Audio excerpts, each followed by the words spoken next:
നമസ്കാരം. ജന്മഭൂമിയിലേക്ക് സ്വാഗതം. ബംഗാളിൽ 2010 ശേഷം മമതാ ബാനർജി സർക്കാർ നൽകിയ OBC സർട്ടിഫിക്കറ്റുകൾ മുഴുവൻ നിയമവിരുദ്ധമാണെന്ന് കണ്ട് കൽക്കട്ട ഹൈക്കോടതി റദ്ദാക്കി.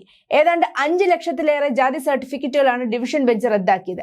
മമതയ്ക്ക് വൻ തിരിച്ചടിയാണിത്. 42 സമുദായങ്ങളെയാണ് മമതാ സർക്കാർ 2012 ഒരു നിയമത്തിന്റെ ബലത്തിൽ സംവരണ പട്ടികയിൽപ്പെടുത്തിയത്. ഇത് നിയമവിരുദ്ധമാണെന്നാണ് ഒരു പൊതു താൽപര്യ ഹർജിയിൽ ജസ്റ്റിസുമാരായ തപവ്രത ചക്രവർത്തി, രാജശേഖർ മന്ധ എന്നിവരുടെ കണ്ടെത്തൽ. 2010 മാർച്ച് 5 മുതൽ 2012 മെയ് 11 വരെയായി 42 സമുദായങ്ങളെ OBC പട്ടികയിൽപ്പെടുത്തിയതും ഹൈക്കോടതി റദ്ദാക്കി. ഇവരെ സംവരണ പട്ടികയിൽപ്പെടുത്തി നൽകിയ OBC സർട്ടിഫിക്കറ്റുകളുടെ മറവിൽ ലക്ഷക്കണക്കിന് ആളുകൾ സർക്കാർ സർവീസുകളിൽ കയറിപ്പറ്റി കോഴ്സുകൾക്ക് പ്രവേശനം നേടി. എന്നാൽ ഇതിനകം സർവീസിൽ കയറിയവരുടെ ജോലിയും അഡ്മിഷനും നഷ്ടപ്പെടില്ലെന്നും കോടതി വ്യക്തമാക്കി.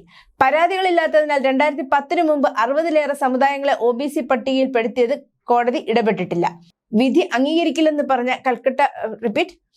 അംഗീകരിക്കില്ലെന്ന് പറഞ്ഞ മുഖ്യമന്ത്രി മമത ഈ വിഭാഗത്തിൽ പെടുന്നവർക്ക് സംവരണം തുടരുമെന്നും പ്രഖ്യാപിച്ചു. എന്നാൽ ഹൈക്കോടതി ഉത്തരവ് അംഗീകരിക്കില്ലെന്ന് പറഞ്ഞ മമതയ്ക്കെതിരെ കേന്ദ്ര ആഭ്യന്തരമന്ത്രി അമിത്ഷാ തുറന്നടിച്ചു. ഒരു ഭരണഘടനാ പദവി വഹിക്കുന്ന ഒരാൾക്ക് കോടതി ഉത്തരവ് അംഗീകരിക്കില്ലെന്ന് പറയാൻ കഴിയുമോ? ഇതിനെ ഞാൻ ശക്തമായി അപലപിക്കുന്നു. കോടതി ഉത്തരവ് നടപ്പിലാക്കുകയും OBC വിഭാഗത്തിൽപ്പെട്ട ആളുകൾക്ക് അവരുടെ അവകാശങ്ങൾ ലഭിക്കുകയും ചെയ്യും. മമതാ ബാനർജി 118 മുസ്ലിം ജാതികൾക്ക് ഒരു സർവേയും കൂടാതെ OBC സംവരണം നൽകി. വോട്ട് ബാങ്കിനായി പിന്നോക്ക വിഭാഗങ്ങളുടെ സംവരണം തട്ടിയെടുക്കുകയാണ് ചെയ്യുന്നത്. മറ്റ് ഇന്ത്യൻ ബ്ലോക്ക് പാർട്ടികളും ഇത് ചെയ്തിട്ടുണ്ടെന്നും അദ്ദേഹം പറഞ്ഞു. കർണാടകയിലും തെലങ്കാനയിലും കോൺഗ്രസ് ഇത് ചെയ്തിട്ടുണ്ട്. ഞങ്ങൾ ഇതിനെ ശക്തിയായി എതിർക്കുന്നു. മതത്തിന്റെ അടിസ്ഥാനത്തിൽ സംവരണം സാധ്യമല്ലെന്നാണ് BJP കരുതുന്നത്.